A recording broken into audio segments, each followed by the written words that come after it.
अजय और दूसरी दुनिया का दोस्त।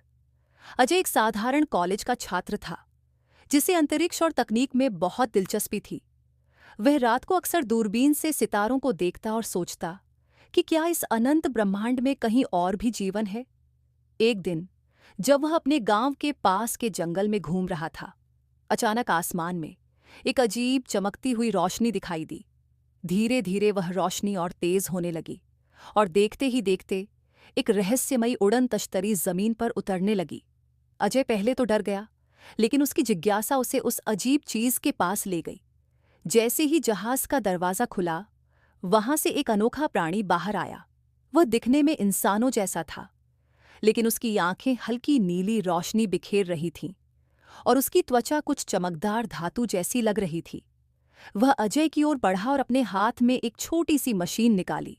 मशीन से कुछ चमकते हुए अक्षर हवा में बने।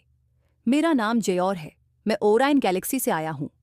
अजय पहले तो घबरा गया, मगर जब जयोर ने मुस्कुराकर हाथ बढ़ाया तो उसे समझ में आ गया कि यह कोई दुश्मन नहीं बल्कि एक दोस्त है। धीरे धीरे उनकी बातचीत होने लगी। जयोर ने बताया कि उसका स्पेसशिप खराब हो गया है और उसे इसे ठीक करने के लिए मदद चाहिए। अजय ने अपनी साइंस लैब से कुछ औजार लाकर जयोर की मदद की। दोनों मिलकर जहाज को ठीक करने लगे।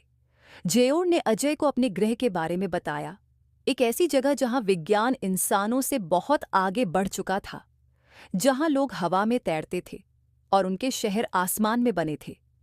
जैसे ही वे स्पेसशिप को ठीक कर रहे थे, अचानक एक सरकारी गुप्त एजेंसी के लोग वहां पहुंच गए।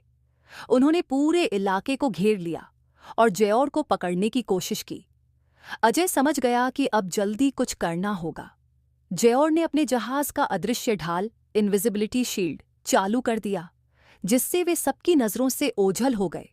फिर अजय की मदद से उसने जहाज को तेजी से उड़ाया और आसमान की ओर बढ़ चला। जहाज उड़ने से पहले जयोर ने अजय को एक छोटी चमकती हुई घड़ी दी और कहा, जब भी तुम्हें मेरी जरूरत हो बस इसे दबा देना, मैं लौट कर आऊंगा। कुछ ही पलों में जहाज एक चमकदार रोशनी में बदलकर अंतरिक्ष में कहीं गायब हो गया। अजय वहीं खड़ा आसमान को देखता रहा, ये सोचते हुए कि शायद एक दिन वह भी अपने दोस्त जयोर के ग्रह पर जा सकेगा।